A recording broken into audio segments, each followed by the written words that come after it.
I'm African, and like every African, I know what it means to believe in this continent, deeply, stubbornly, against every narrative that tell us we should not.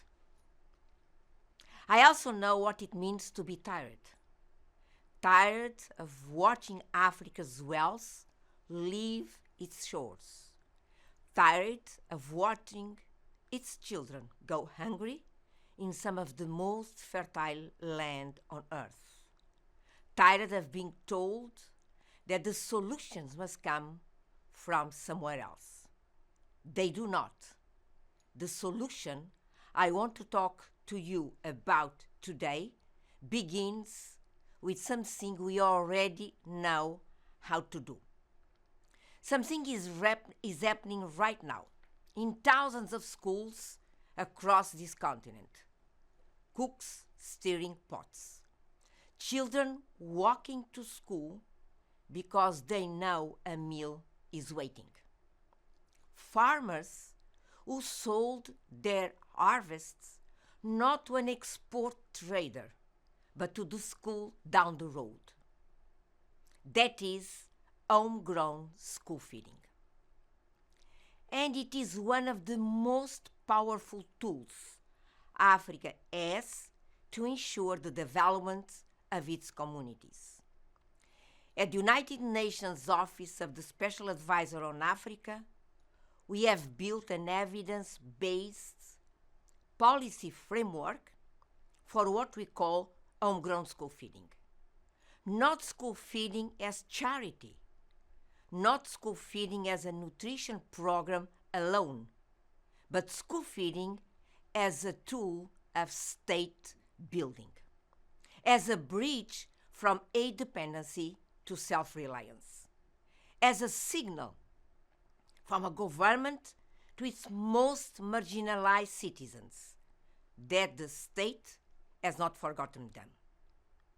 When a government delivers a meal to a child in a remote, vulnerable, or even conflict-affected community, it is not just feeding that child. It is showing up. It is restoring trust. It is beginning to rebuild the social contract that makes development possible. Africa faces what we call a triple paradox. The continent is resource rich, but debt distressed. Energy rich, but 600 million people live without electricity. Agriculturally abundant, but more than half of its people are food insecure. These are not accidents. They are the consequences of state absence, of governments that have not yet reached the places where people need them most. Homegrown school feeding reaches those places. It does not just feed children. It brings the state to the doorstep of communities that have learned not to expect it. And from that foothold, other things become possible. Here is what the evidence shows us. When schools participate in homegrown school feeding, attendance rises and girls stay in school longer. When procurement is local, smallholder farmers gain a guaranteed market for the first time and household income grows. When school management committees run the program, they build institutional capacity to manage other services, including, as our research proposes, renewable energy access for their communities.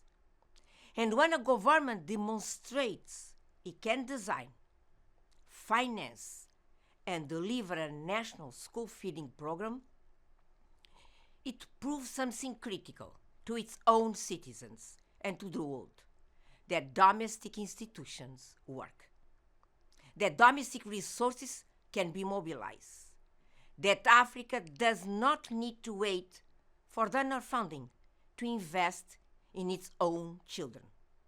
This is why the work of our office on homegrown school feeding is not just a nutrition project. It is also a financing argument. It is also a peace and security argument. It is also a climate argument. And it is also a food systems argument. It is an argument for Africa's development on Africa's terms.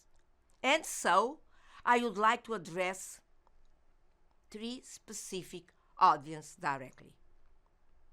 To the African finance ministers and UN ambassadors, the evidence is clear. Every dollar invested in homegrown school feeding can return up to $9 in economic value.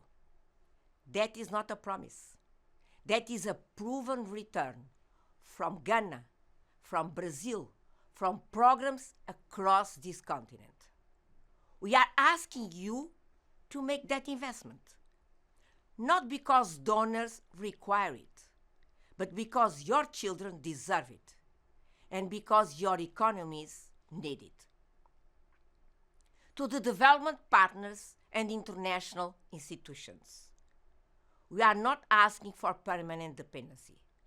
We are asking for Catholic, time-bounding financing that helps African governments build institutions and fiscal systems to sustain these programs themselves.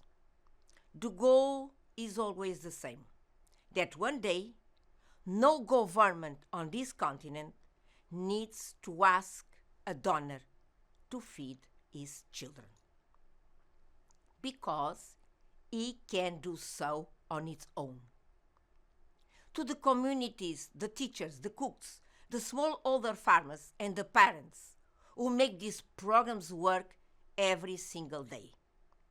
You are not just feeding children, you are building Africa. On this 2026 Africa Day of School Feeding, the United Nations Office of the Special Advisor on Africa stands with you. The hot meal is where it starts, but it is not where it ends. Thank you.